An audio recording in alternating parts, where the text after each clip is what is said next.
बिस्मिल्लाहिर्रहमानिर्रहीम। अस्सलाम वालेकुम dear students, welcome again into another video. आज की इस वीडियो में हम 9th क्लास की फ़िज़िक्स को स्टार्ट करते हैं।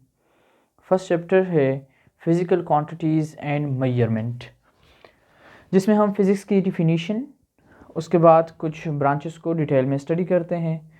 First of all, physics it is the study of properties of matter, energy and there mutual relationship, जिसमें हम मैटर के प्रॉपर्टीज़ को, एनर्जी की प्रॉपर्टीज़ को और फिर इन दोनों के म्यूचुअल रिलेशनशिप को स्टडी करते हैं।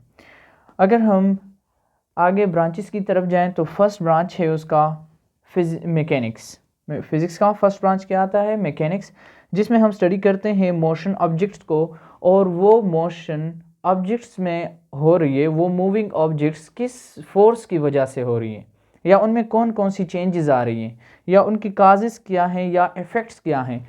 फॉर एग्ज़ाम्पल, मैं आप लोगों के सामने एक टॉय को ले आया हूँ, जिसमें मैं इस व्हील को फोर्स करके मूव कर रहा हूँ, फोर्स करके जस्ट इस व्हील को मूव कर रहा हूँ। तो ये एक मूविंग ऑब्जेक्ट हुआ, और जिस फोर्स के बिना पर ये मूव कर रहा है उसके काजेस और इफ़ेक्ट्स को हम मैकेनिक्स कहते हैं। Second one is heat and thermodynamics. इन दोनों के रिलेशनशिप को, एनर्जी के साथ इन दोनों का क्या रिलेशनशिप है, इसकी स्टडी को हम हीट एंड थर्मोडायनामिक्स कहते हैं।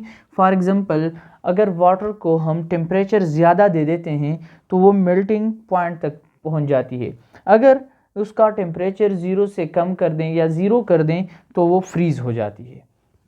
Third one is oscillation and waves.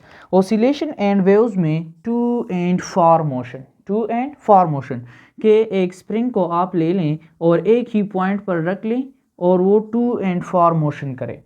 For example, आप किसी वेट को स्प्रिंग के एक सिरे पे लगा लें और एक ही पॉइंट से पकड़ लें, थोड़ा सा मूव कर लें, वो ऊपर नीचे होता जाएगा, यानी एक ही पॉइंट पर होगा। या उसके बाद आप वाटर वेव्स को देख लें तो वो वेव्स लहरों की शक्ल में ख़त्म होती जाएंगी।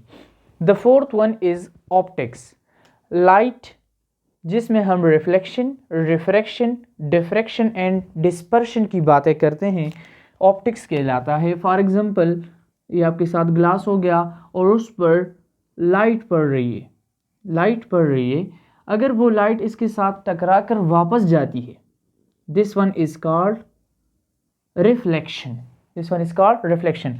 अगर वो रेज गुजर जाती हैं, so this one is refraction. अगर वो रेज डिस्पर्स हो जाती हैं, बहुत सारे एंगल्स बना लेती हैं, so this one is dispersion. उसके बाद fifth number, electricity and magnetism. Charge at rest and in motion. अगर आप चार्जेस को ले लें, फॉर एग्जांपल आप इलेक्ट्रिसिटी को ले लें, आप यहाँ से एक बटन या स्विच ऑन करते हैं और यहाँ पर लाइट होता है, ठीक है। जब आप यहाँ से स्विच ऑन करते हैं तो इलेक्ट्रॉन्स मूव करते हैं, this one is called electricity and magnetism. अगर चार्ज रेस्ट हालत में है उसकी स्टडी को, या चार्ज मूव हो रहे हैं एक जगह से दूसरी जगह तक जाने में, तो उसके इफ़ेक्ट और उसकी रिलेशनशिप को स्टडी करते हैं, तो उसे हम इलेक्ट्रिसिटी एंड मैग्नेटिज्म कहते हैं। Sixth one is atomic and nuclear physics. अगर किसी एटम के स्ट्रक्चर, उसकी प्रॉपर्टीज़ और उसकी न्यूक्लियस को हम स्टडी करें तो हम उसे एटॉमिक एंड न्यूक्लियर फिज़िक्स कहते हैं। लाइक फॉर एग्जांपल, उससे निकलने वाली rays, X rays and lasers. Relativity क्या होती है? Moving object with high speed and gravitation. वो ऑब्जेक्ट जो बहुत ही तेज़ी से मूव कर रहे हैं और ग्रेविटेशन को स्टडी करते हैं, उसे हम रिलेटिविटी कहते हैं।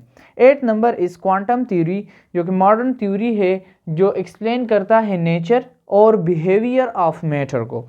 यहाँ पर भी किस चीज़ को? मैटर और एनर्जी को, लेकिन इसे हम मॉडर्न थ्योरी कहते हैं, जो कि नेचर और बिहेवियर, मैटर और एनर्जी का हमें एक्सप्लेन करता है एटॉमिक एंड सब एटॉमिक लेवल तक।